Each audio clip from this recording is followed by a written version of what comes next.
Olá, amigos! Sejam muito bem-vindos a mais um episódio da nossa série de estudos e reflexão Papo Sério, a qual nós estaremos conversando sobre assuntos diversos e variados, de muito interesse e também da atualidade que nós estamos vivendo. No episódio de hoje, sendo o segundo episódio, nós estaremos falando sobre uma pergunta pessoal. Será que eu amo a Deus ou eu amo o mundo?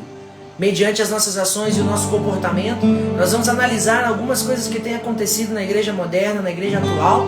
E hoje nós temos como convidado um grande amigo, o reverendo César Vasconcelos, que estará participando conosco no dia de hoje. Essa live vai ficar salva aqui no IGTV, no meu perfil no Instagram, e um dia depois ela também vai subir no meu canal oficial do YouTube. Então você pode compartilhar para o máximo de amigos que você puder, para o máximo de pessoas que você conseguir, para que essas pessoas sejam alcançadas e, consequentemente, abençoadas. Seja muito bem-vindo, seja muito bem-vinda. Eu quero cantar uma canção para você. Enquanto eu canto, você vai tendo tempo de compartilhar com seus amigos e chamar ele ou ela para que possa participar com a gente aqui na live de hoje. Nós vamos falar sobre muitos assuntos interessantes, muitos assuntos atuais, e eu tenho certeza que vai ser bênção de Deus na sua vida, ok? Então, enquanto você vai chegando, que daqui a pouquinho meu amigo César já vai entrar, a gente já vai discorrer sobre o assunto, eu quero que você compartilhe com o máximo de pessoas que você puder. Combinado? Enquanto eu canto, você chama os seus amigos aí, ok?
abençoe, seja muito bem-vindo. Deixa eu ver se tem alguém já falando comigo para eu dar boa noite aqui, que eu não posso deixar ninguém para trás. Elizabeth, minha amiga, muito boa noite, seja muito bem-vinda, Deus te abençoe. Lili, paz de Cristo, Deus te abençoe. Luca Batera, meu amigo, você é fera, Deus te abençoe, obrigado por estar aqui.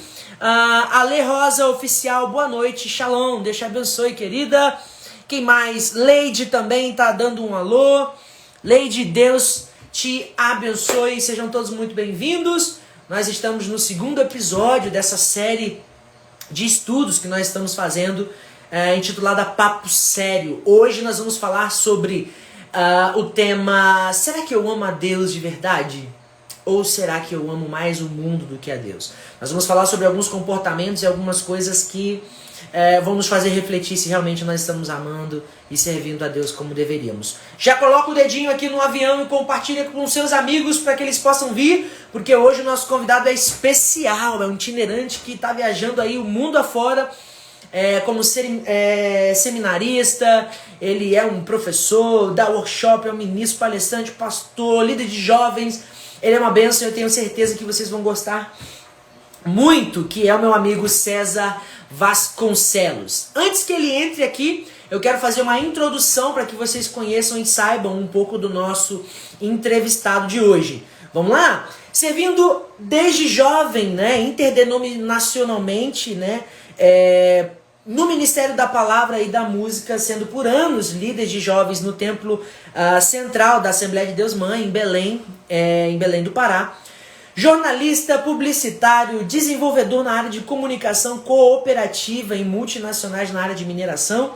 Trilingue, César carrega um peso no currículo mediante a sua trajetória. Atualmente, ele está no processo de estruturação e lançamento de Drive CA, que é um empreendimento que oferece a adolescentes, jovens e adultos cristãos um intercâmbio na língua inglesa lá nos Estados Unidos, bem como estudo em escolas e universidades americanas. César é o idealizador do ministério A Serviço do Reino, onde ele realiza várias palestras, workshops e eventos a fim de crescimento bíblico. E também, além de um exímio instrumentista e músico, ele também contribui para o crescimento na musical. Esse é o meu amigo convidado de hoje, César Vasconcelos. Eu vou ter o prazer de apresentar ele para vocês aqui hoje. Meu amigo, seja muito bem-vindo!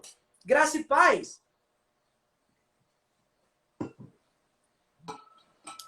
O homem está lá Deixa eu ver se ele está no Brasil ou se ele está fora. Conexão, estamos ao vivo, é assim mesmo que acontece. Cezinha, se estiver me ouvindo, amigo, se travou aí para você, você sai que a gente entra de novo. Vamos lá. Alegria estar falando contigo. Você está me ouvindo? Todo mundo que está entrando aí, oi. Tá Te me ouço ouvindo? agora. Ah, maravilha. Uma alegria estar contigo nesse momento, com essa turma toda que já está ligada aí. Fazia tempo que a gente não se falava assim. Há um ano a gente se conheceu lá no Espírito Santo, né? E agora, olha que privilégio da gente estar junto. Aham. E uma alegria estar nesse papo sério, para falar sobre coisa séria, mas com esse humor que é tão característico teu, né? E com, enfim, a leveza que a gente precisa como pessoas que têm o fruto do espírito da alegria, né? Então vamos aproveitar esse tempo da melhor maneira possível. Maravilha, vamos sim, com certeza. Só justificando, né, a conexão. Você está no Brasil ou está no exterior? Eu estou no Brasil, mas esse meu telefone aqui, ele tem um chip americano, então talvez eu tenha até que trocar se a gente tiver muita dificuldade, o Wi-Fi não está funcionando muito bem, enfim. Vamos ver como a gente vai.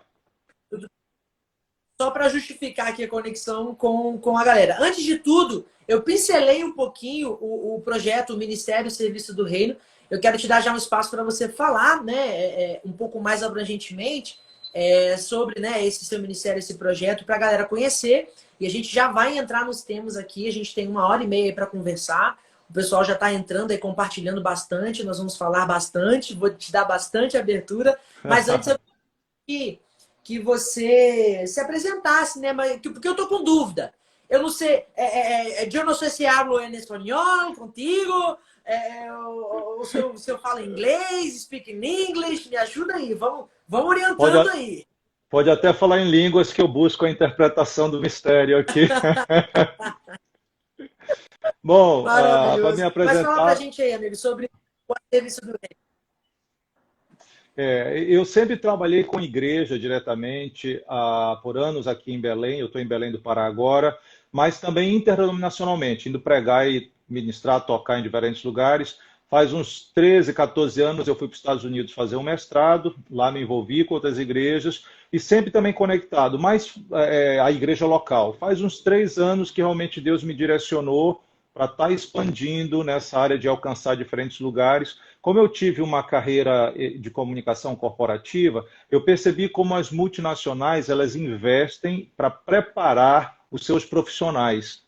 E às vezes na igreja a gente não tem tanto esse investimento de treinamento estruturado. Ou a pessoa vai para um seminário, que já é um curso longo, ou às vezes participa de alguns congressos, mas que são mais pregações, são cultos. E uma boa parte do A Serviço do Reino, além de eu estar pregando em diferentes lugares, através de seminários e de workshops, assim, de algumas horas. Então, isso é feito ao longo de 2, 3 dias.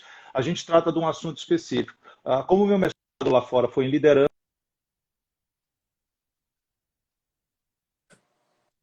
mas tem temas. Agora, daqui a 2 semanas, Deus está me dando oportunidade, eu vou passar um mês no Peru, então vou começar a alcançar a América do Sul, com a escola de liderança com excelência, que são vários módulos para formar líderes.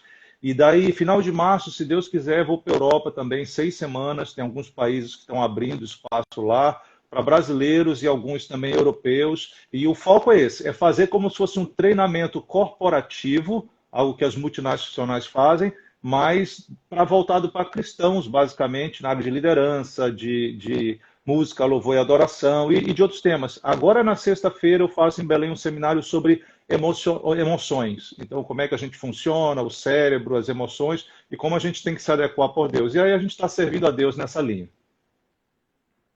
Maravilha, tá mais ou menos explicado. Depois a galera também, eles vão te stalkear aí nas suas redes sociais, eles vão te procurar, vão ver o seu material e eu tenho certeza que vai ser bênção. Nas suas viagens aí, que Deus te abençoe, que dê tudo certo, né? Esse homem é uma bênção, gente. Vocês não fazem noção. E também come igual um abençoado, que a gente, né, teve de participar de uma refeição juntos. Cezinha é uma benção. Meu amigo, me permita a forma mais íntima de demonstrar carinho em te chamar, mas vamos lá, vamos começar por um dos pontos assim mais abrangentes da minha área, né? Porque eu comecei na área da música. Nós vamos fazendo algumas perguntas, a galera vai interagindo e a gente vai deixando eles participarem o máximo possível. Mas eu vou te apresentando algumas situações e você, à luz da Bíblia, à luz do entendimento, né, você vai esclarecendo para a gente. Mas antes de tudo, né, sobre o foco de será que eu realmente amo a Deus ou ao mundo? A primeira questão que eu te proponho, nós debatemos, é o seguinte: eu vou na igreja, eu sou frequente, participante da igreja, eu dizimo, eu oferto, enfim, eu sou participante na igreja, mas eu carrego comigo alguns hábitos, algumas coisas que eu não consigo me desfazer. Eu venho, participo, mas alguns hábitos eu não consigo me desfazer deles. Hábitos antigos, hábitos de velha vida. Não medindo em proporções. Hábitos da velha vida são hábitos que devem ser deixados, né? Quando aceitamos a Cristo. Mas o que eu devo fazer para conseguir me desfazer desses hábitos que eu sei que não são, né, adequados para mim na realidade que eu vivo hoje como cristão? Olha, Jesus, naquele texto que se tornou até conhecido muito no Brasil, conhecereis a verdade vos libertará, ele dá alguns passos no versículo anterior lá de João, capítulo 8. Ele diz, se vocês permanecerem nas minhas palavras, ou seja, se vocês cumprirem o que eu estou comandando vocês, vocês realmente vão ser meus discípulos. E aí vem esse processo de conhecer a verdade e chegar num momento de libertação. Paulo, uma época, fala que a lei serviu como um ajudador, como um aio, até que a gente desfrutasse da graça. Então, o que acontece? Quando a gente vem para Jesus, a gente tem uma experiência do novo nascimento. O nosso espírito nasce de novo, é regenerado, o Espírito Santo vem morar em nós, mas nós já somos, dependendo da idade, já somos adultos, temos hábitos, temos costumes, alguns desses hábitos não só mentais, mas às vezes até fisicamente, né, nos prendem. E como é que, a pergunta é como é que sai disso? Eu diria, é estar diante do Senhor. Quando um dos seminários que eu faço é sobre o tabernáculo. Se você ver o que acontecia no santo lugar, era um local onde haviam 3 elementos, um deles era o candelabro, que é um símbolo do Espírito Santo que abre nossos olhos para entender as coisas de Deus. Então, na nossa vida com Deus, a gente precisa do Espírito Santo. Então, a gente precisa dedicar tempo para esse Espírito Santo estar agindo em nós. Quando a gente diz, eu não consigo ter força espiritual para vencer certas coisas, então eu preciso de força. Quem é que nos dá força? Um é o Espírito Santo, sem dúvida. O outro elemento que estava no santo lugar era a mesa dos pães da proposição. Eram pães que eram colocados diante de Deus, que eram preparados pelos sacerdotes para serem oferta a Deus, mas no final quem comia eram os sacerdotes. Então isso tem um simbolismo de que quando a gente se dedica devocionalmente a buscar o Espírito Santo, mas também a se alimentar do pão que Deus tem proposto para nós, nós vamos ter essa força espiritual. Então a grande questão é essa: até que ponto eu estou me alimentando espiritualmente para conseguir ter força para vencer essas dificuldades? Hábito é um processo humano que pode ser mudado. O que nós temos que fazer é tomar os passos para que esse hábito seja transformado. E a inércia vai nos manter praticando eles. Então é reverter nossas práticas para a gente chegar lá.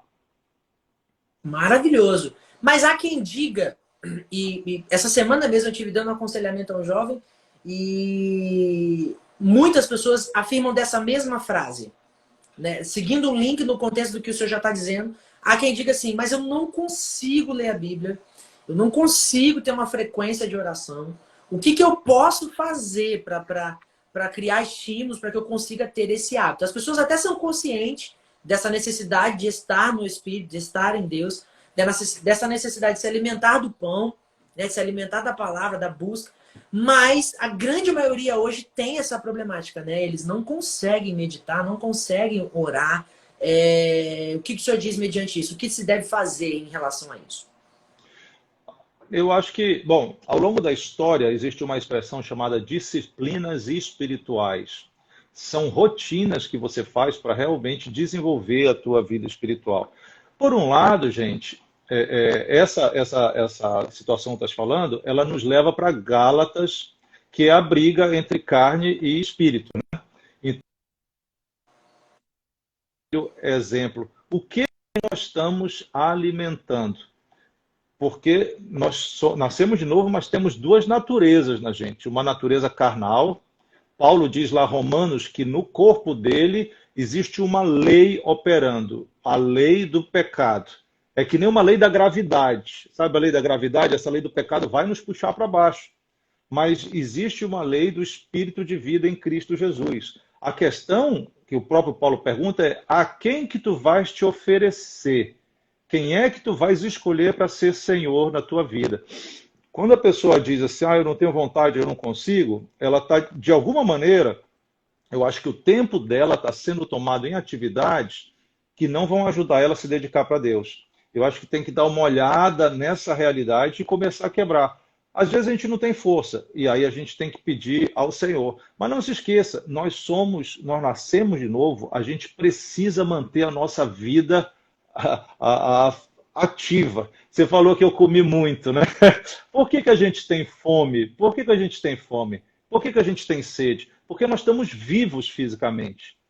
O fato de eu não ter fome espiritual e sede espiritual é algo para ser repensado. O que realmente está acontecendo? Eu lembro um pastor, ele falou uma coisa, Luan, que me marcou. Ele disse: quantos aqui já viram um bebê recém-nascido precisar fazer um curso que ensinasse a mamar?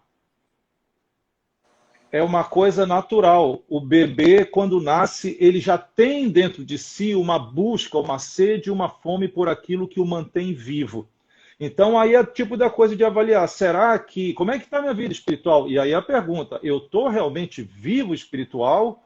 ou de repente é só uma frequência religiosa que eu tenho, uma prática religiosa? Porque Jesus não buscou religiosos, Jesus veio para trazer vida, vida em abundância. É lógico que a peleja é grande, todos nós vamos ter desafios espirituais, mas nesse processo eu tenho que literalmente escolher, às vezes fazer uma rotina de escrever, de botar despertador e começar, nem que seja pequeno. Tinha um pastor amigo também, que ele dizia que ele fez um propósito de orar de madrugada. E a única maneira que ele conseguiu era ficando em pé, de braço aberto no meio do quarto. Porque quando ele ia orar de joelho, ele dormia. Quando ele ia orar deitado, ele dormia. Mas de pé, se ele dormisse, ele caía e o Senhor o levantava. Então, primeiro, questionar se realmente está vivo. Eu gostei dessa tática aí. Então, é questionar se a gente está vivo e ter um certo esforço. Lembra que os discípulos oraram, ou dormiam enquanto Jesus orava. Então, às vezes, nós passamos momentos assim. Sim. Não podemos deixar o pecado ser um peso que nos impede de fluir naquilo que Deus quer para a gente. Exatamente. Mandando um abraço aqui pro meu querido amigo, meu xará, né? Felipe, o Luiz Felipe, lá de Guarapari, lá da Igreja Metodista Wesleyana Praia do Morro, onde, especificamente, César e eu nos conhecemos lá. A igreja pastoreada pelo querido pastor Davi e todos os irmãos lá da Praia do Morro, qual eu amo de coração, de paixão. Essa tática aí da oração de braços abertos eu gostei. Gostei dessa daí para fazer de madrugada. Mas, pastor, amigo, entendendo essa intenção de Jesus e entendendo essa realidade que nós vemos, e também agora, né, sendo esclarecidos de que precisamos fazer uma análise, né, de qual é o nosso real estado, quando Cristo, ele mesmo vai se apresentar e se propor como pão, né, que nos alimenta, como o caminho que nos direciona, como a porta, né, que se abre, né, das várias lá afirmações do eu sou que ele fez no Novo Testamento, não se tem outra fórmula. A maneira mais eficaz e efusiva de se estar em Cristo, se estar em Deus, é através da palavra e da oração, ou tem ainda algo mais que eu não posso deixar de fazer para eu conseguir êxito nisso? A essência, sem dúvida, é a oração em palavra. No padrão do Antigo Testamento, do Novo Testamento, Jesus nos ordena, na verdade, entra, fecha o teu quarto, tem o teu tempo individual com Deus. Porque apesar de ser glorioso a gente estar na comunidade cristã, na igreja, e outra coisa, não existe crente fora de igreja.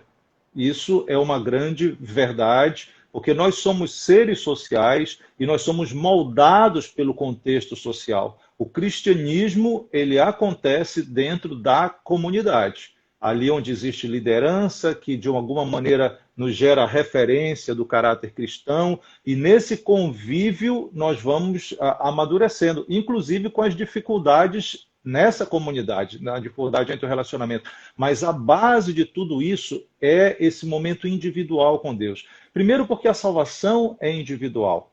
Nós temos um homem interior, que é nosso próprio, que precisa ser fortalecido. Todos os apóstolos tinham essa prática, e se você vê o próprio Jesus, ele tinha momentos que estavam com os discípulos para exercer a sua liderança, mas o próprio Jesus tinha momento que estava lá no monte, se afastava para orar, para ter o tempo dele com Deus, para depois poder voltar e servir. E eu até diria, Luan, que essa falsa impressão de que nós somos cristãos plenos, somente indo para o culto, ela é um equívoco que precisa muito ser corrigido. A nossa vida cristã começa no nosso individual com Deus, sendo transformados. Você lembra lá que Paulo, em 2 Coríntios, ele faz menção de Moisés, que quando ele esteve individualmente com Deus no Sinai, ele voltou com um rosto glorioso, né, com um brilho diferente. E ele fala, nós agora já podemos ver Deus sem véu,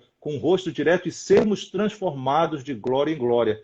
O culto é glorioso, há uma experiência, uma dimensão fantástica de estarmos juntos adorando.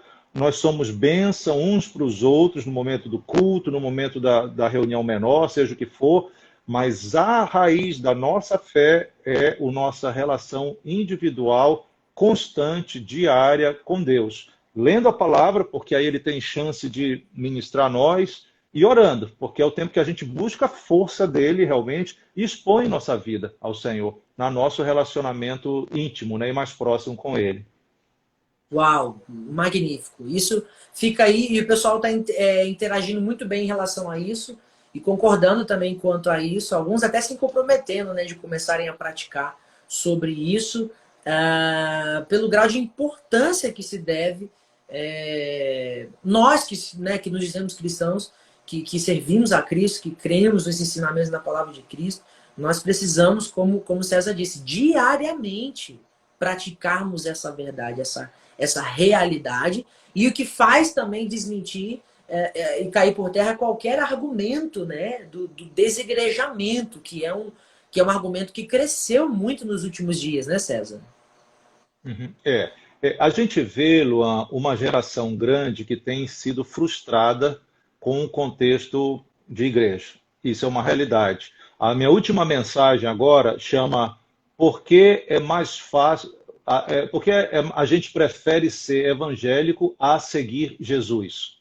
Porque a realidade hoje do que a gente chama de evangélico, às vezes abraçou alguns comportamentos ou alguns padrões que até são positivos, mas não vai na essência do que é o cristianismo. Jesus tem uma proposta: quem quiser vir após mim, negue-se a si mesmo, tome a sua cruz e siga-me. E o que aconteceu? Ao longo das últimas décadas aqui no Brasil, houve uma certa desestruturação em muitos lugares chamados igrejas evangélicas. Isso causou confusão, causou frustração, causou decepção com lideranças, com pessoas que eram da igreja, e muitos disseram: se é para estar num local assim, eu prefiro estar fora. E aí eu ouvi uma frase hoje que eu achei super forte, vou te compartilhar agora. Isso não passa de pecadores julgando outros pecadores porque pecam um pecado diferente. Meu Então, Deus! é, e aí eu fico pensando, gente, como é que eu... Não faz sentido isso. E aquela história meio do senso comum. É a mesma coisa que eu dizer que eu não vou para uma academia malhar porque lá tem gordo.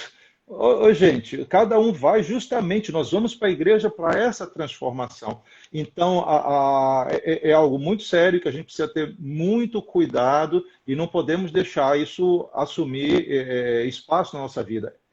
Tem dificuldade da igreja? Tem. E aí a gente vai para aquela metáfora clássica da Arca de Noé.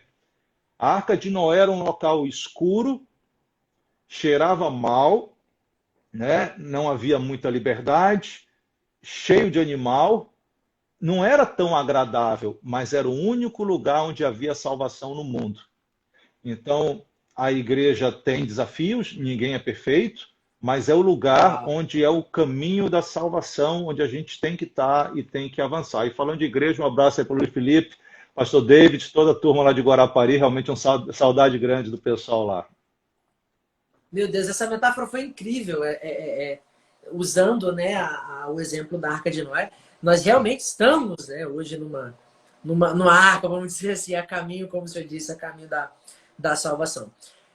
Seguindo nesse contexto da realidade cristã no ambiente comunidade, igreja, como o senhor é muito bem viajado, né, já esteve vendo a realidade cultural religiosa também, por que não dizer, né, dos Estados Unidos, de outros países, como que hoje o senhor faz um balanço da realidade cristã brasileira, né, em comparativo com essas outras realidades? Claro que a gente não pode querer colocar na balança conceitos culturais, mas hoje, fazendo um parâmetro, né, de todos os lugares que o senhor vai ministrar, e fazendo uma comparação, por que não? Como que o senhor identifica hoje a realidade brasileira como comunidade cristã em comparativo, se o senhor quiser dar exemplos também, né, de igrejas americanas ou as igrejas europeias? A Igreja de Cristo tem 2000 anos, já passou por etapas, ciclos bem diferenciados. A gente lembra de ponto marcante como a Reforma Protestante, que trouxe de volta o ênfase na Bíblia. Particularmente, eu acho fundamental o que aconteceu no começo do século XX, o chamado avivamento da Rua Azusa, Inclusive, é uma rua que fica pertinho da igreja com que eu trabalho lá em Los Angeles, né? Então, às vezes, a gente passa por lá. Hoje, inclusive, não tem nada, é só um espaço assim, mas foram marcos. Hoje, nós vivemos num tempo de muita pluralidade, de muita comunicação rápida. E o que eu te diria, Lu, uma coisa que eu percebi como brasileiro indo estudar lá fora, entendendo justamente isso que tu falaste, o Brasil, ele não percebeu a força do iluminismo sobre a realidade de fé aqui, como foi na Europa e como, de certa forma, foi nos Estados Unidos. O iluminismo, ele quebrou muito aquela fé, digamos, que havia no povo europeu até então, porque, de repente, ele começou a mostrar que havia corrupção na igreja daquela época e que a ciência explicava muita coisa que antigamente era mística, antigamente era religioso. E isso foi um impacto terrível que passou para os Estados Unidos. E hoje o que a gente está vendo acontecer é uma secularização das próprias igrejas. Tem um grande amigo, o pastor Devani de São Paulo, ele disse que ele estava num seminário de crescimento da igreja, sendo apresentada por um pastor americano.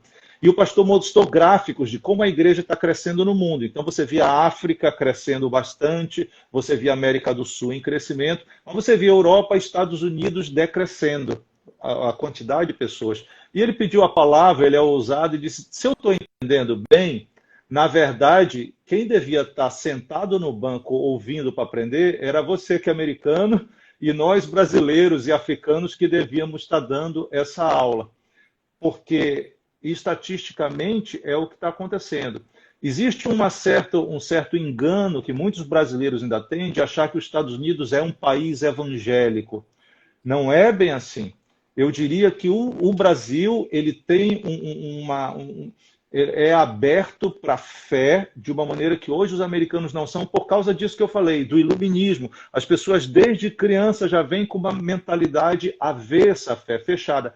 O protestantismo é a religião mais histórica de lá, mas infelizmente muitas igrejas, inclusive históricas, estão tomando rumos assim nada positivos. E aí nesse sentido, eu tenho falado muito às pessoas que a gente não tem que buscar nos Estados Unidos uma referência para a igreja brasileira, ainda que existem igrejas, pastores, crentes abençoados, tremendos. Mas Deus tem coisas para o Brasil, inclusive na área da música, que não precisa ser uma mera cópia de lá. Tem estratégias, talentos, dons para realizar aqui dentro da nossa realidade. E eu não sei se tu viste uma matéria, eu acho que da semana passada, antecipando uma previsão do censo brasileiro, que indicava anteriormente que o percentual de evangélicos no Brasil ultrapassaria o de católicos em 2032, ou seja, daqui a 10 anos. Já houve uma indicação que ainda esse ano essa mudança no percentual religioso do Brasil já aconteceria. Então, o grande desafio que nós temos é porque as pessoas estão abertas à fé. A diferença, Lu, é que eu acho que nesses lugares, inclusive nos Estados Unidos, eles têm um apego mais sério com a Bíblia. Eles buscam saber mais da Bíblia, enquanto a nossa fé brasileira, eu digo que é um pouco emocional. Ela está na sensação. E Deus nunca, na Bíblia, nos pediu para sentir alguma coisa. Ele nos pediu para crer e obedecer. Cortou um pouquinho a fé? É aquela fé sensorial, né? Só se sentir. É emocional demais, né? Agora é interessante. Na Europa, essa questão do iluminismo, ela afetou. O senhor considera que afetou mais do que aos Estados Unidos? Os Estados Unidos ainda conseguiu reter um pouco o número maior de pessoas do que na Europa, nessa questão do que aconteceu. E há um risco, porque o Brasil segue muita referência, como o senhor mesmo orientou, para que nós não façamos tanto assim, mas o Brasil ele se apoia muito referencialmente nos Estados Unidos. Isso também não traz automaticamente o risco disso acontecer com as igrejas aqui no Brasil? Sim, eu acredito que sim. Esse é um cuidado que a gente tem que ter, manter as virtudes que nós temos nesse sentido. Concordo, eu acho que a Europa foi muito mais afetada. Você vê templos que antigamente eram espaços de avivamento, hoje são transformados em casa de shows, em danceterias e coisas do tipo. Os Estados Unidos, a fé é muito presente, apesar porque veio realmente com os colonizadores e se tornou um padrão.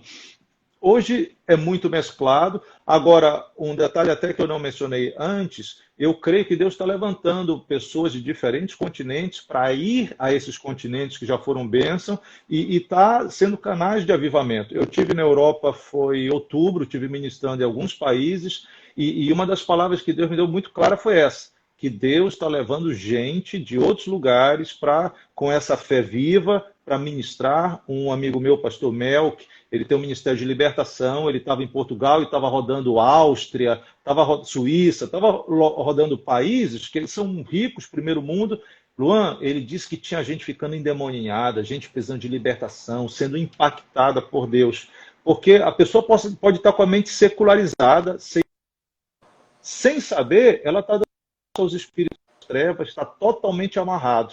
E aí, essa vivência que nós temos aqui no Brasil, até da experiência de confronto espiritual, por conta dessa realidade sincrética que existe no Brasil, então vai um obreiro, vai um missionário, ele vai lidar na unção do Espírito de Deus, vai ser canal de avivamento e para a glória do Senhor nesses lugares. Amém, assim seja. O senhor disse a respeito de uma proporção matemática de que, dentre alguns anos, né, a estimativa, a expectativa de que seja um número maior de cristãos evangélicos, até superando o número em relação ao catolicismo. Trazendo um gancho para uma pergunta até um pouco polêmica, mas eu sei que o senhor é totalmente preparado para responder. Dado a realidade que o senhor também afirmou, que aqui no Brasil nós somos um pouco sensíveis, sensoriais demais, será que esse número, matematicamente, ele seria de realmente genuínos cristãos ou do que tem acontecido ultimamente de alguns cristãos que se dizem cristãos e na ação, na vida com Deus, na intimidade, não tem sido tanto assim quanto deveriam? E no primeiro problema, na primeira prova que vem, acontece, a gente já sabe o resultado que acontece. Será que essa proporção matemática, né, em números, seria expressivamente, vamos dizer assim, real? Essa tua pergunta, ela é super profunda, importante, e eu diria que ela começa a ser respondida quando a gente faz a seguinte avaliação, Luan. Será que, digamos, nas últimas 2 ou 3 décadas em que esse crescimento dos evangélicos no Brasil cresceu, será que o Brasil como nação, ele melhorou em questões ligadas ao reino de Deus? Será que a gente tem visto mais justiça? Será que a gente tem visto mais amor, mais atendimento aos pobres, independente de governo? Será que a gente tem visto, né, famílias mais restauradas? Será que os noticiários estão sendo inundados por iniciativas que causam impacto na sociedade, por pessoas que proclamam a Deus e estão agindo? Ou será que a gente está ouvindo falar de escândalos associados a religiosos? Será que a gente está ouvindo críticas a comportamentos de pastores e de igrejas? Será que no dia a dia os crentes, em vez de serem reconhecidos como eram os apóstolos daquela época que andaram com o Senhor Jesus, será que os crentes estão sendo criticados porque eles fazem as mesmas coisas, eles não mudaram de vida, só mudaram talvez a tag, só o nome da religião que ele atende? Então, para mim, isso dá um indicativo muito grande. Será que aqueles que se dizem crentes, evangélicos, chame do que quiser, que estão entrando na política, será que eles estão trazendo leis que estão mudando a realidade do Brasil alinhado ao reino de Deus? Ou será que eles estão sendo acusados de corrupção, como a gente tem ouvido falar até de pastores presos por utilizar o dinheiro público de uma maneira indevida? Então, se a gente olha friamente esses dados, pensando em momentos da história da igreja cristã, como os grandes pregadores, Wesley, aquela turma toda, que quando vinha o avivamento, a sociedade mudava. Havia um impacto. Luan, quando Deus se manifesta, existe reverência diante dele. Você concorda comigo? Você, né, é tão forte que a gente muda de vida. Agora, mudar de religião não é o importante, não é o que Deus quer. Então, eu sou levado a pensar na linha do que você falou. As pessoas... Foi esse o tema da minha mensagem, da pregação.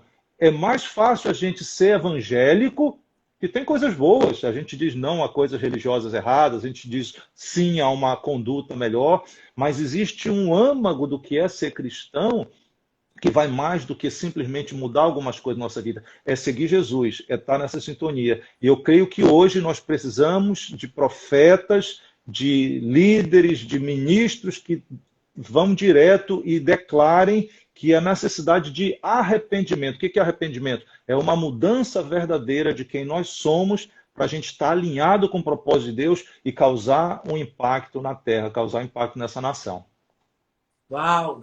Maravilhosa resposta, que inclusive eu estava vendo aqui no comentário, enquanto o senhor dizia, que responde até Márcio Oliveira responde até também a sua pergunta, o seu questionamento, que ele tinha perguntado, pergunta para o pastor César, essa minha pergunta no Brasil, se no caso no Brasil tem muitos cristãos, mas será que são seguidos de cristão de uma ideologia, de que não é a ideologia do reino de Deus, que foi mais ou menos o que o pastor acabou de responder, que eu também segue um pouquinho que ele tinha feito na pergunta anterior, que se parece um pouco com a minha, dessa questão da proporção matemática, se realmente teríamos cristãos de verdade ou se teríamos, na verdade, né, essa questão que acaba de ser dita aí. Por quê?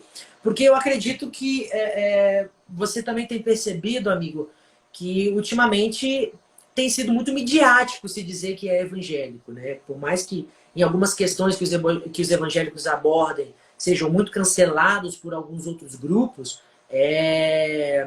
tem sido bonitinho, né? Tem sido midiático, tem sido moda de se dizer evangélico, cristão evangélico. Principalmente nós temos visto numa área que a gente é muito atuante, que é na área da música, né? A gente tem visto aí muitos artistas que se dizem evangélicos e que têm causado um conflito na mente de muitos músicos, né? Na cabeça de muitas pessoas, em relação a isso. Poxa, mas é evangélico, mas continua cantando baile funk, continua fazendo assim, continua cantando no forró, continua... porque entra agora o link de uma pergunta que vai encaixar aí a dúvida da maioria dos meus amigos que também são músicos, né? Vamos a um seguinte exemplo. Eu sou músico na igreja, participo do Ministério de Louvor, eu sou contribuinte na equipe de louvor da minha igreja, mas eu também sou um músico profissional. Eu também faço apresentações em bares, apresentação à noite, eu faço shows de músicas seculares, essas questões, e eu não vejo problema nenhum nisso, porque é profissional, eu vou ali, recebo meu dinheiro, e eu não tenho vínculo nenhum com aquilo, eu não bebo, não participo daquilo, eu só vou, canto e vou embora. Situação posta, qual é a sua opinião e a sua orientação à luz da Bíblia em relação a esse tipo de pensamento que a gente tem muitos músicos que pensam dessa forma moderna de se servir a Deus? Uhum. Vamos pensar, tem várias maneiras de abordar isso. Eu já ouvi pessoas, literalmente, músicos conhecidos. Você está me ouvindo aí? Alô? Perfeitamente. Tá. Eu já vi músicos conhecidos, eu creio que até você já conheceu, falando que é uma normalidade, porque é o trabalho da pessoa, e já vi outras pessoas que discordam, porque a atuação dentro da igreja demandaria uma pessoa que não tivesse conectada a outro tipo de atividade. Vamos ver de uma forma bem objetiva, né? Tentar ser mais razoável possível. A profissão de músico é uma profissão legítima, é algo que precisa ser feito, conheço muitos amigos. Meu irmão, ele acho que é doutor, pós-doutorado em música, ele é da universidade daqui, é o diretor da universidade daqui do Pará. Então, o músico, o instrumentista, ele é uma profissão importante e tem várias áreas de atuação. Assim como um contador, ele é uma profissão importante e tem várias áreas de atuação.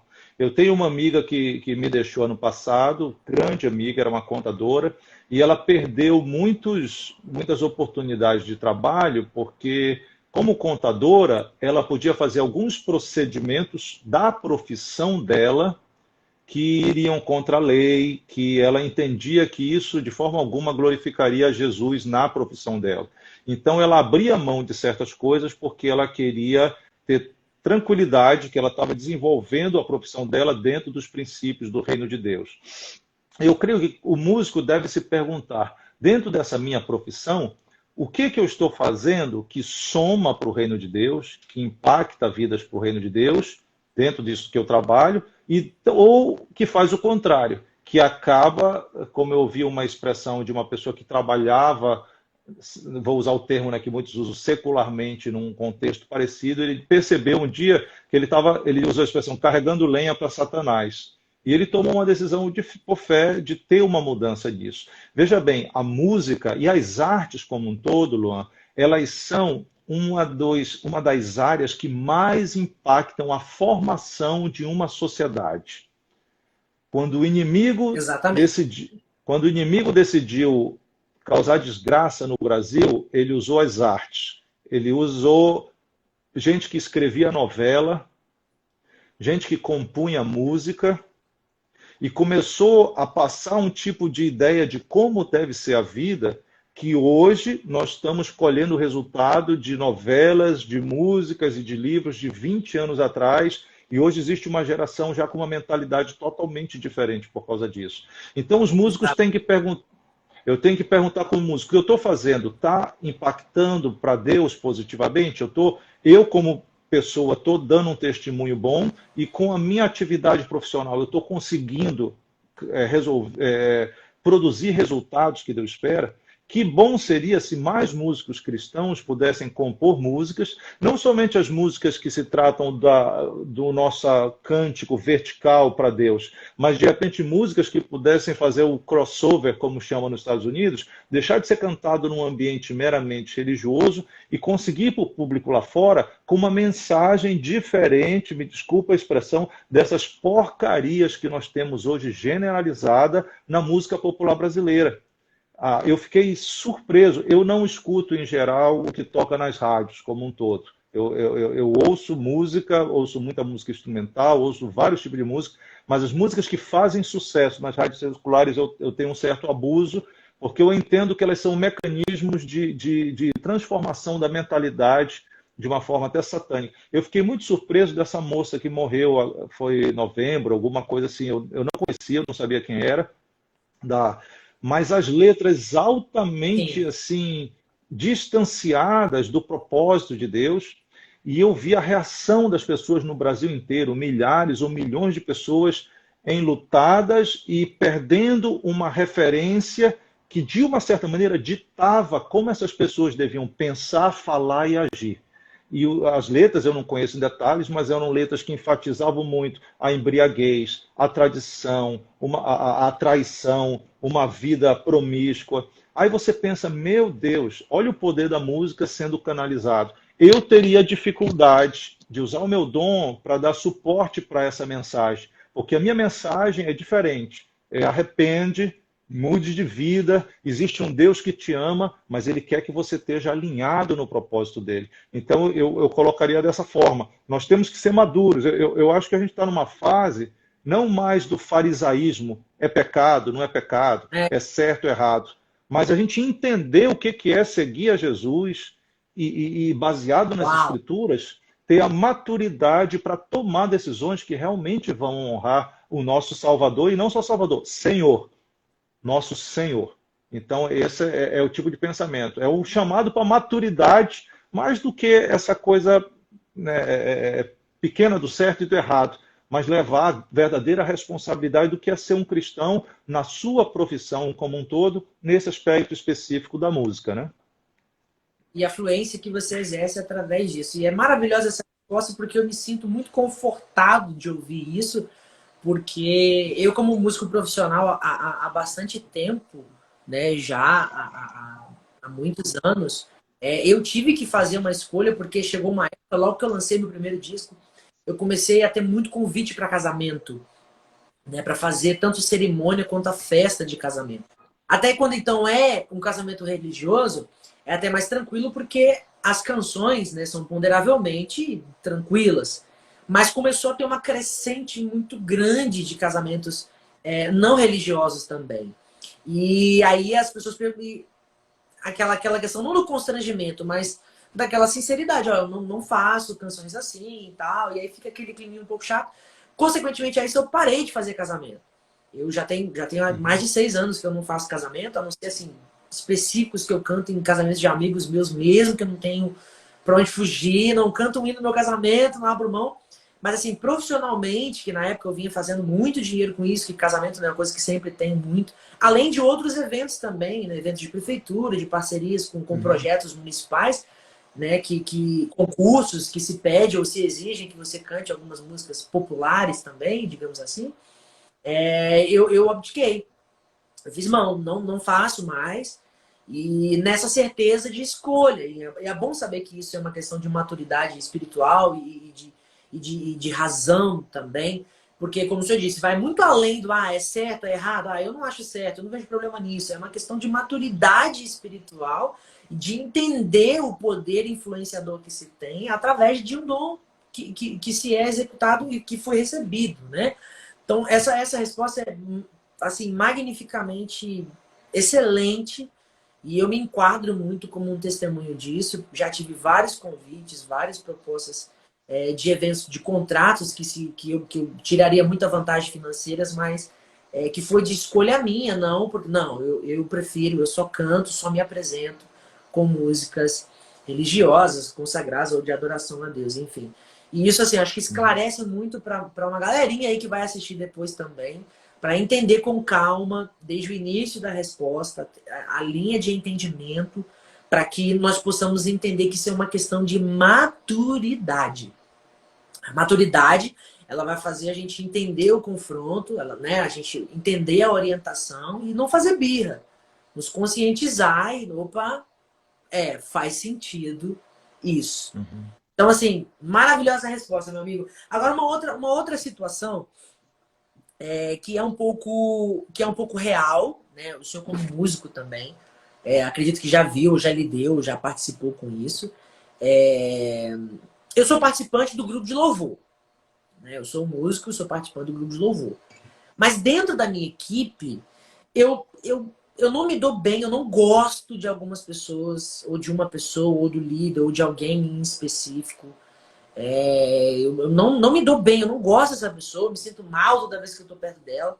Apesar de nós já sabermos a resposta certa, eu gostaria que, assim, abrangendo essa área da música, do lado do músico também, além do espiritual, o que é melhor que a pessoa faça? Qual é a melhor a ação que a pessoa deve fazer? Sair da equipe, se sabe, se curar primeiro, resolver-se primeiro, ou vai seguindo, tentando resolver, ou procure orientação do seu pastor, ou o que o senhor orienta nesse caso, nessa questão? Luan, eu falei ainda agora da nossa natureza, né, da lei do pecado que nos puxa para baixo. O apóstolo Paulo, quando ele vai nos ensinar sobre a nossa realidade da natureza caída, ele usa aquela expressão das obras da carne. Sim. E no final ele diz: os que estão na carne não podem agradar a Deus. Quando você olha, faz a classificação dessas obras da carne, existem obras da carne que são de cunho sexual, existem obras da carne que são de cunho espiritual, mas a grande maioria das obras da carne são de cunho de relacionamento, inimizades, porfias, e aí você vai embora, é a grande maioria. A, o cristianismo é amar a Deus sobre todas as coisas e amar o nosso próximo. Essa pessoa com quem a gente, né, que convive, inclusive pessoas difíceis, né, como a nós mesmos. Então, no momento que eu tenho uma dificuldade de relacionamento, os conselhos bíblicos são muito claros. O teu irmão tem alguma coisa contra ti, tem algum problema entre vocês? Vai lá com ele e tenta resolver direto, né? Não conseguiu, chama mais alguém para ajudar. Se ele continua, se um dos dois, vou colocar assim, continua irredutível, né? Apresenta à igreja. E se não houver uma sensibilidade de obedecer o que Deus nos manda, considera essa pessoa como um publicano, como um pecador, como alguém que não tem nada a ver com os que são chamados por Cristo. Ontem eu ouvi uma palavra, um amigo meu estava pregando, pastor Mike Só, ele falou um negócio interessante. Lembra o 70 vezes 7, que Jesus diz que a Sim. gente tem que perdoar? Ele colocou algo tremendo. A questão, porque ele diz o seguinte: perdoa até 70 vezes 7, porque senão Deus não vai escutar a tua oração. Se eu não perdoo, Deus não vai me ouvir. Sabe por que Deus manda perdoar 70 vezes 7? Eu aprendi ontem. Porque Deus não quer ficar nem um momento sem escutar a nossa oração. Deus quer que a gente tenha, a nossa Uau! oração tenha acesso a Ele o tempo todo. E toda vez que alguém me faz alguma coisa e eu deixo de perdoar, eu permito que uma inimizade se estabeleça, que eu fico com biquinho, que eu fico com mimimi, eu não estou causando problema nem para aquela pessoa, nem para Deus. Eu estou causando problema para mim, porque Deus não vai estar escutando a minha oração. Então ele diz, perdoa tudo, porque o importante é tu estar com o canal desobstruído comigo. No momento que eu tenho problema, que eu não estou amando o meu próximo, eu estou fechando a minha porta com Deus. Então, a pessoa, nesse caso, precisa se arrepender. Ela está no momento de carnalidade, e todos nós somos tentados, né, Luan? A gente vai ter dificuldade de relacionamentos, mas aí eu levantaria um outro ponto. Eu acho que a igreja, a liderança da igreja, ela precisa passar por um processo de maturidade muito grande, até para ela ser um modelo para os neófitos e para os demais. O meu mestrado lá nos Eu Estados ia Unidos entrar, foi sobre liderança. Oi? Oi? eu ia nesse termo agora. Pode seguir. Depois eu faço a pergunta.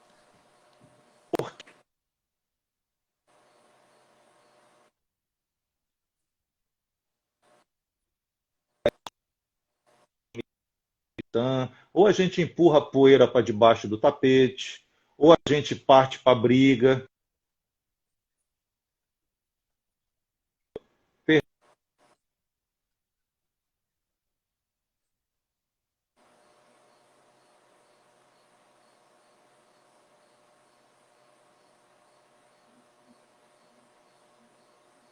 Deu uma travadinha agora. Agora parou aqui o seu áudio e a sua imagem para mim, César. Deixa eu ver se a gente restabelece a conexão com o César aqui. Que deu uma travada. Nós estamos falando aqui, pessoal, a respeito de algumas problemáticas que acontecem na nossa realidade de vida cristã. E nós estamos falando na questão da problemática dos relacionamentos internos, né? Como comunidade na igreja, né? O pastor César estava mencionando a respeito do 70 vezes 7 e ele ia exemplificar agora algum acontecimento lá da igreja dos Estados Unidos. A gente está seguindo nessa linha, que é uma situação que a gente vem vivendo e tendo por realidade nos nossos dias. Pode seguir, meu amigo.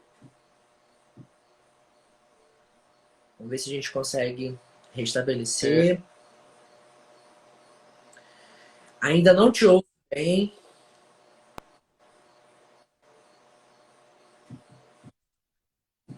Ainda está travado, não consigo te escutar. Sua imagem está parada aqui para mim. Qualquer coisa, o senhor tenta reconectar aí. O assunto está muito bom, o pessoal está interagindo muito. Eu quero até agradecer a participação dos amigos que estão participando com a gente aqui, comentando, né, falando bastante e até fazendo perguntas também. Felipe Schaeffer, meu irmão, tá aqui, ó. A meu comentário, quem pega a herança do pai sem a maturidade, como filho pródigo, cria o seu próprio chiqueiro para viver. Fabi tá dizendo muito boa colocação. Gerlane tá dizendo, meu casamento, se eu casar, você vai cantar. Tem mais gente comentando aqui. Mamãe também tá aí firme e forte. Lili tá testificando que isso é uma verdade. Quem mais tá falando aqui? Cidiane, sogra, tá dizendo que resposta, sobre a resposta que foi dada, que resposta a Jesus nesse ponto. Ezequiel tá dizendo que a cultura, né, que nós estamos vivendo está com muita ausência de intelectualidade.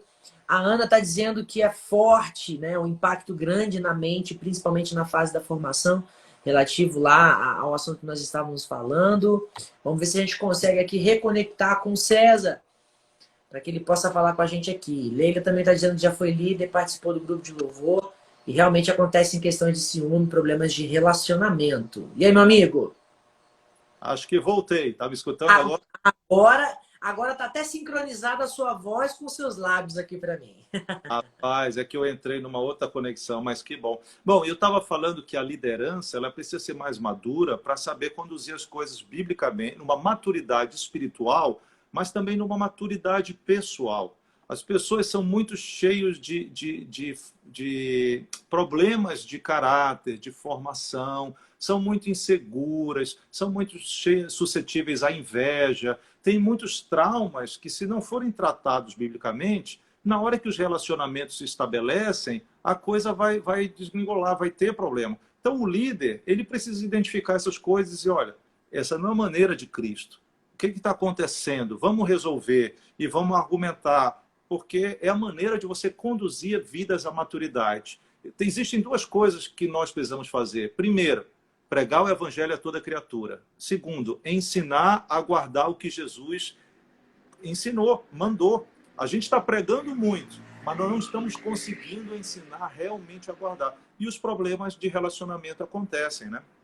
Exatamente. E o senhor orientou muito bem o que se deve fazer quando isso acontece em relação a a obra da carne voltada para o vértice de relacionamento. Agora eu vou te dar uma questão que é muito milindre, mas eu já me deparei com algumas realidades que eu tive que aconselhar em relação a isso. E recentemente, uma pessoa muito próxima de mim vive essa realidade. Ela já passou por essas etapas, né? A pessoa já passou por essas fases de tentar entender o porquê, né, do relacionamento não muito saudável, saber se fez alguma coisa para pedir perdão. Já buscou testemunhas, ou seja, outras pessoas para auxiliarem na resolução desse problema, mas o problema não se resolveu. Antes disso, tem uma questão que o senhor falou que o terceiro passo seria apresentar a congregação, apresentar a igreja. Mas agora trazendo a síntese da pergunta. E quando isso acontece, se o meu algoz, me permita, entre aspas, colocar assim, é o meu próprio pastor. É o cara que era para ser o meu orientador, justamente como o senhor disse, o meu líder, para me orientar, para me redarguir. E o que fazer quando é realmente ele, ou né, a liderança, que se volta para essa problemática aí do relacionamento, sendo que eu já segui os passos, o que eu devo fazer? Porque quando se entra nessa zona da autoridade, a autoridade ser contestada, existem duas saídas para isso. Ou você é considerado endemoniado, está se levantando contra a obra, ou você é considerado um rebelde. Você está entendendo muito bem o que eu estou dizendo. O que fazer quando a situação é nesse nível de complexidade? No módulo da Escola de Liderança que eu ministro, que a gente trata sobre liderança bíblica, a gente fala da importância sempre do conceito de autoridade e submissão. Realmente, a autoridade é um ponto fundamental, é necessário, nós temos que sempre honrar a autoridade.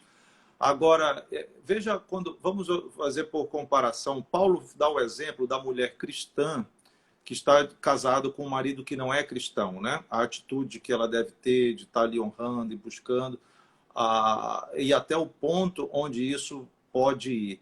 Eu diria que no contexto da igreja, se é uma coisa, sempre buscar honrar, nunca desonrar, nunca ser rebelde, porque a rebeldia não é um caráter do cristão, mas se chega num nível onde efetivamente, e volto a dizer, lamentavelmente a igreja brasileira hoje tem muitos líderes despreparados espiritualmente, despreparados ministerialmente e despreparados em termos de alma, em termos de capacidade como pessoa para lidar com os outros. A gente vê muito... Isso sempre houve, de certa forma, mas parece que hoje as coisas estão tomando dimensões maiores. Eu creio que a possibilidade de diferentes igrejas, diferentes organizações, elas existem justamente para uma certa processo até migratório, né?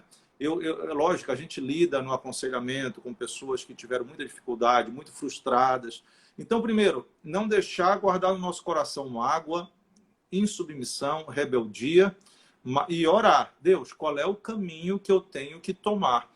E Deus é aquele que vai dirigir. De repente, se não é para estar numa congregação específica, Deus abre uma outra porta, um outro local, eventualmente até um outro ministério, mas o principal é o que te leva para esse lugar. É um sentimento de rebeldia? É um sentimento de fuga?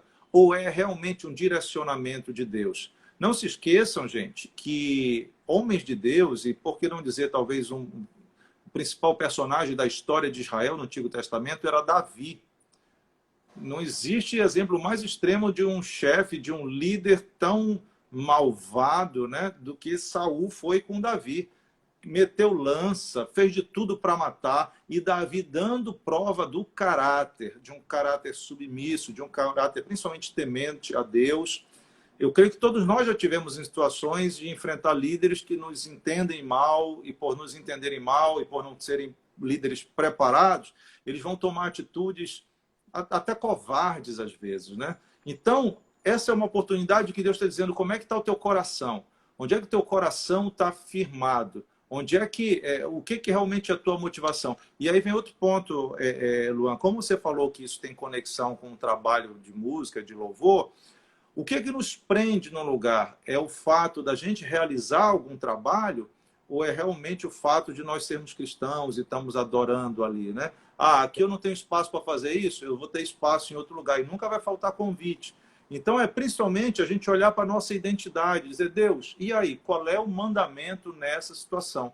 Davi fugiu, chegou uma hora que ele teve que fugir, mas nunca desonrou, nunca agiu contra, né? E quando Saul morreu, brother, segundo o livro lá de Samuel, né? Começa com a elegia, Davi compondo uma canção de honra para aquele cara, aquele chefe que quis matar ele por anos e anos. Estão falando aí talvez de 15 anos Saul perseguindo. Olha o caráter daquele que a Bíblia apresenta como alguém segundo o coração de Deus. Então, será que eu sou essa pessoa segundo o coração de Deus ou será que eu estou segundo o meu coração e eu quero me livrar, eu quero combater? Esse é um desafio para a gente, né? É um desafio pessoal, eu ia dizer isso agora. E oportunidade de se vingar, Davi teve, né? Até de matar o próprio Saul, Davi teve oportunidades e chances, né? Mas ele preferiu optar agir através dos seus princípios e com um caráter digno que sempre teve, né? Gente, eu acho que isso responde muito, né? E é uma realidade que nós estamos vivendo. Ainda no termo liderança, como o senhor faz muitos seminários para líderes, e como o senhor também apresentou a realidade que nós vivemos hoje, nós temos uma quantidade de liderança muito grande, despreparada emocionalmente para lidar com algumas situações. Essa questão da emoção, ela sempre é muito complexa para nós seres humanos, porque a gente tem que, como o senhor disse, a gente tem que se relacionar em comunidade. E a gente vai lidar, se relacionar com pessoas que têm personalidades diferentes da nossa, foram criadas em ambientes diferentes do nosso. E muitas das vezes isso é um pouco complexo mesmo de lidar sob aquela pressão da responsabilidade de se fazer algo para Deus, em nome de Deus. Isso já traz uma certa tensão de responsabilidade sobre nós. O senhor considera que essa quantidade, né, não precisamos dizer números, mas essa quantidade de lideranças com esses problemas de relacionamento, com esses problemas de lidar com essas questões sentimentais, isso pode ser uma contribuinte direta para a perda de algumas ovelhas no meio do caminho? Ou você acha que não, é da pessoa mesmo? Se a pessoa não quer, ela não está disposta, aí volta o início, né, da nossa live, se ela não está disposta a estar em Cristo, ela vai tomar a decisão e usar como desculpa, né, essas questões para poder se distanciar. O que o senhor diz a respeito disso? Quando a gente vai estudar até academicamente liderança, né, o material que eu utilizo, o material lá do mestrado, você vai perceber que liderança tem tudo a ver com relacionamento. Liderança é relacionamento.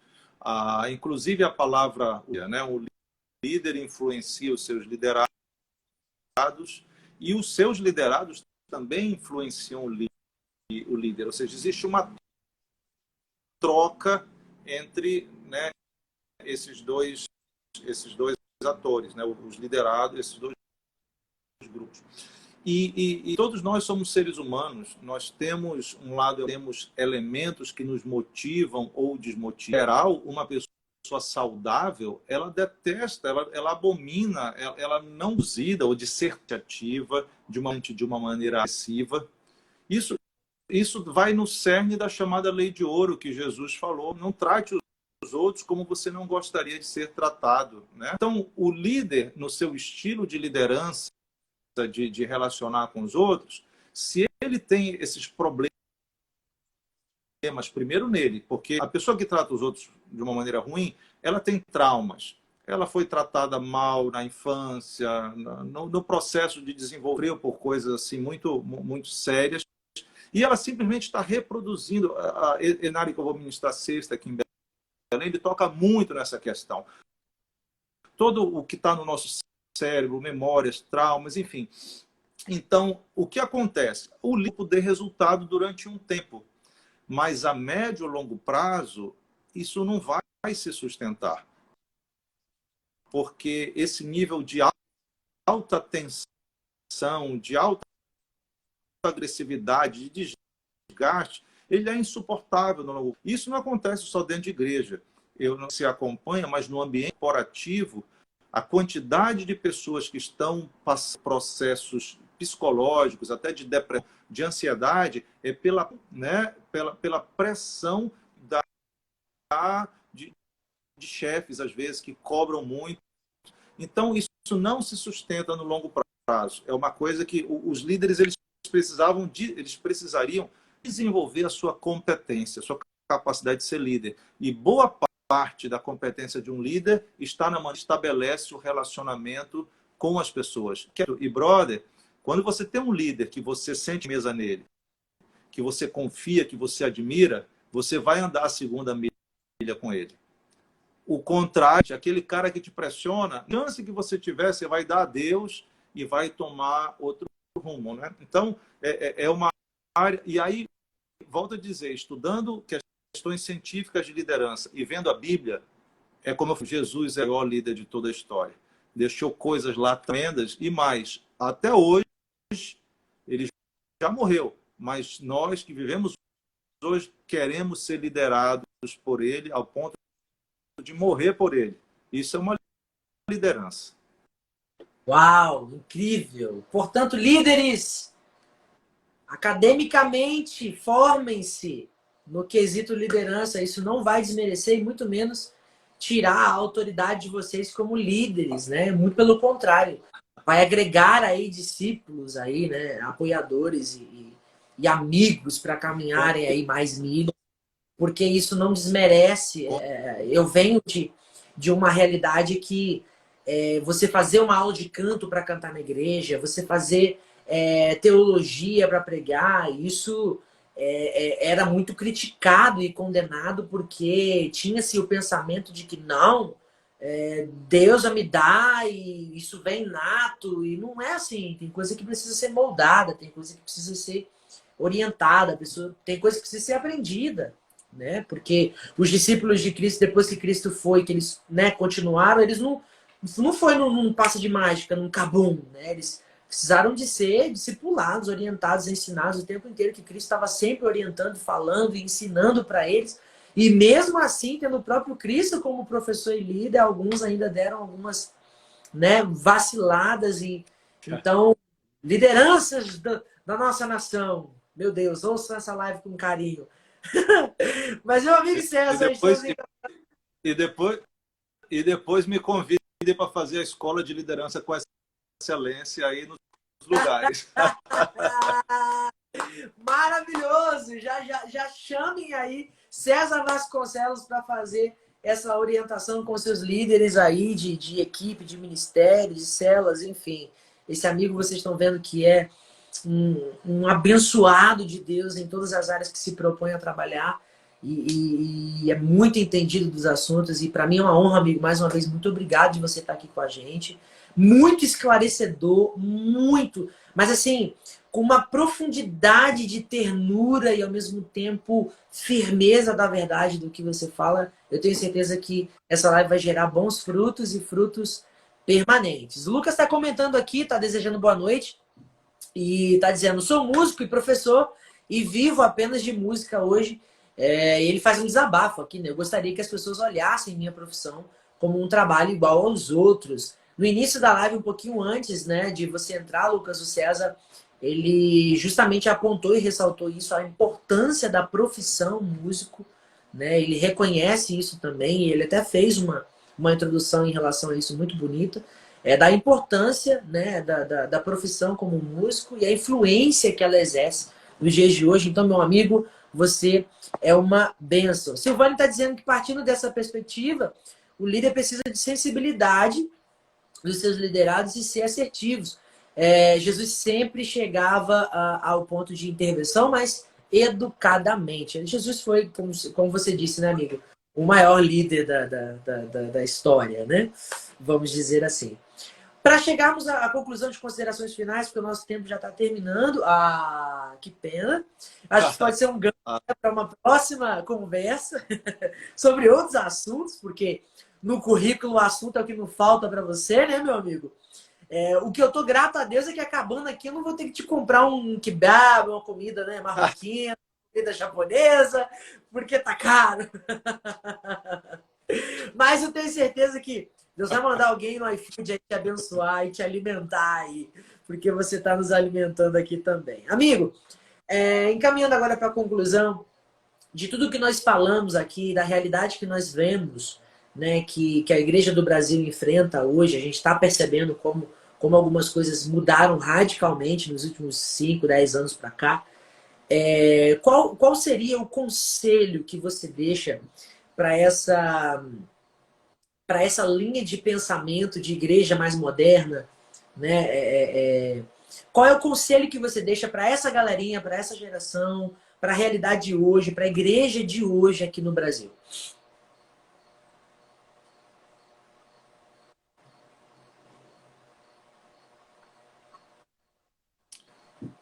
Luan, dentro dessa área que eu comentei antes, né, porque é mais fácil ser evangelho do que ser evangelho.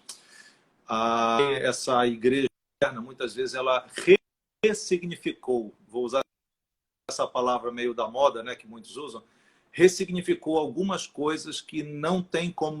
Primeiro, quem é Deus? Deus não pode ser um marionete na minha mão.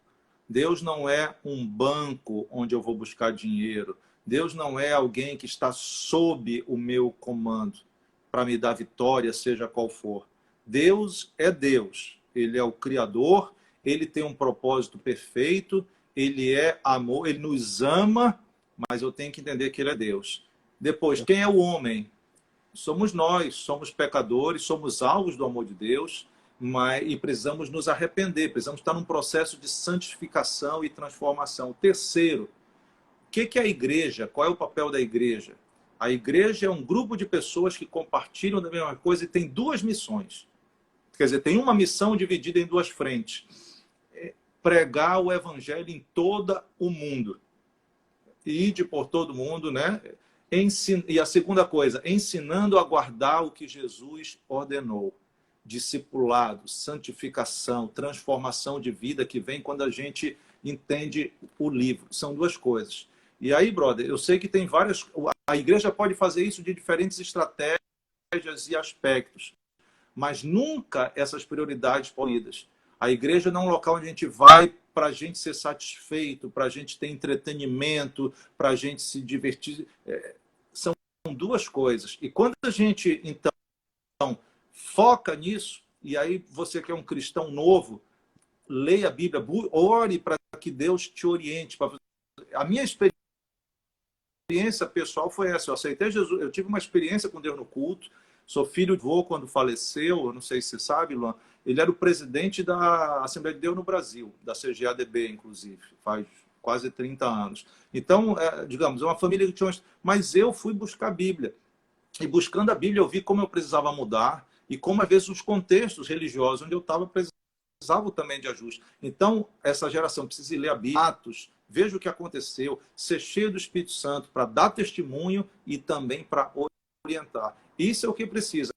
Lamentavelmente, a minha leitura é que nós temos um monte de líderes que perderam isso no meio do caminho.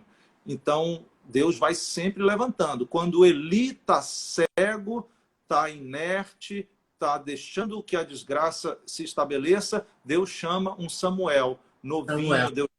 Deus Deus chama um Luan, Deus chama essas pessoas que estão aqui na live para fazer uma diferença. A gente tem que dizer, eis-me aqui, quero ser um profeta teu para falar as tuas palavras, não as modas, gospel, assim por diante. Que Deus cumpra isso nas nossas vidas, em nome de Jesus.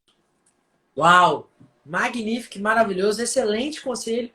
E eu tenho certeza que a galerinha vai até depois assistir no IGTV, no YouTube, e vai anotar isso, vai colar na parede, de frente para a cama, para todos os dias lhe deparar com esse conselho para colocar em prática. Meu amigo, grande mestre, né? E eu tenho a honra de mais uma vez assim externar aqui a minha alegria de ter a sua participação, viu? God bless you, que Deus te bendiga, que Deus te abençoe, vá pelas nações, seja muito usado cada vez mais por Deus, gere frutos permanentes por onde você passar, né? Que cresçam árvores, floresçam e que Deus sempre, né, através da sua vida, faça os campos crescerem e florescerem cada vez mais. Muito, mas muito obrigado. Eu já não vejo a hora de nos vermos, né, pessoalmente de novo. Tomara que em uma das suas palestras, Deus dando condições, eu vou até onde você for ministrar, ou onde nós nos encontrarmos em eventos juntos, ou se você me chamar, eu vou com você aí para a Alemanha, para a Europa, para os Estados Unidos, a gente vai fazer um... Eu vou cantando, você vai falando, e você pega na guitarra, vai me ajudando, e nós vamos embora. Mas que, assim, eu fico muito feliz por o senhor com uma visão tão aberta, com a agenda tão ocupada, parar para dar uma atençãozinha para um pequenininho como eu, que tem vontade de ajudar mais pessoas a expandir o entendimento e o conhecimento do que a Bíblia nos orienta. A gente sabe que, com o passar do tempo, as interpretações religiosas foram mudando muito o que Jesus quis dizer. E que bom que Deus separou esse tempinho do senhor para estar aqui esclarecendo essas coisas para a gente. Muito, muito obrigado de verdade, viu? De coração. A alegria minha, Luan. É engraçado, né? A gente teve poucos dias, mas o Espírito Santo gera essa comunhão, né? Me alegro de te ver aí cantando, que Deus siga te usando, essa disposição toda.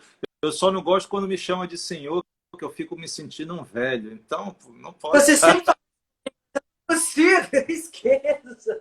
É uma questão, considere como uma questão de honra, né? É uma questão de honra além do tempo, da temporidade. Muito bom, muito bom. Da próxima vez, você pode da próxima vez pode me chamar brother, de alguma coisa assim. Né? E você me chamando de brother, botou todo jovial e eu todo aqui formal, coloquei. Na próxima vez eu vou colocar na frente da câmera aqui, ó, você, chama ele de você, bro, de mano. Mas, meu amigo, para você que quer conhecer mais, depois as redes sociais do César vai estar marcada aqui. Para você conhecer mais o Ministério e o Serviço do Reino. Para você também que é líder, que é pastor e que tem, né, esse interesse em investir na sua liderança, investir nos seus liderados, investir na sua igreja. Vocês não vão se arrepender. Façam um fim de semana, um congresso mesmo, um seminário de 3 dias. Coloque esse homem no altar e deixa ele falar. Bota o Ministério do Louvor para fazer um hino só para abrir. E pode dar 2 horas de culto para ele, que ele faz sem enfadar o povo, sem querer olhar no relógio para ir embora. Porque ele é uma... Esse bro é uma benção. Bondade tua, brother. Mas estamos juntos no reino, em nome de Jesus. Você pode finalizar aí, que eu vou só despedir do povo. E mais uma vez, muito obrigado, tá, meu amigo? Um abraço. Deus abençoe a todos que participaram também. Valeu, gente. Fica na paz. Amém. Amém. Vai. Que Deus abençoe a todos. Queridos, nós vamos aqui finalizando e encerrando agora com o meu amigo César, que teve essa participação com a gente, tá? Ele já se despediu, tá saindo agora. E eu vou encerrar agora fazendo um convite para você. No IGTV vai ficar salvo, então compartilha, comenta com seus amigos, com o máximo de pessoas que você puder. E também depois no meu canal oficial no YouTube vai ficar também salvo. Então a galerinha do YouTube, que é um público mais diferente, a gente também tem esse trabalho de curtir, se inscrever, compartilhar. Eu tenho certeza que vai ser uma bênção, tá bom? Eu me despeço aqui, convidando você para que na próxima segunda esteja conosco aqui, esteja participando com a gente aqui, tá? Que eu tenho certeza que a gente vai ser muito abençoados juntos, né? A gente foi orientado a seguir, a ter um coração igual ao de Deus, né? Buscar ter Então tem uma canção que fala muito sobre isso, né? Dá-me um coração igual ao teu, meu mestre. Dá-me um coração igual ao teu, coração disposto a obedecer, cumprir todo o teu querer. Dá-me um coração igual ao teu. E que Deus te abençoe. E atenção para a bênção. Que o Senhor te abençoe e te guarde. Que o Senhor levante o seu rosto sobre ti e tenha misericórdia de ti. E que o Senhor sobre ti levante o seu rosto e te dê a paz, com o grande e insondável amor de Deus que excede todo entendimento, com a graça redentora e salvadora de Cristo Jesus, que se entregou na cruz do Calvário para nos salvar, e com as doces, constantes e presentes consolações do Espírito Santo sendo comigo, contigo e com todo o povo de Deus que ama e aguarda a vinda de Jesus espalhada por essa face da terra. Assim seja, em nome de Jesus. Amém. Que você tenha uma semana abençoada. Tenha uma semana na qual você veja os sinais da manifestação do agir de Deus na tua vida. E que em tudo te vá bem, sendo abençoado em nome de Jesus. Muito boa noite. Muito obrigado a todos vocês que compartilharam, comentaram, interagiram, subiram o coraçãozinho, mandaram para os amigos. E segunda-feira que vem, 8 horas da noite em ponto, estaremos ao vivo aqui. E depois também ficará salva a live para você compartilhar com seus amigos. Amém? Um beijo. Que Deus abençoe vocês. Tchau.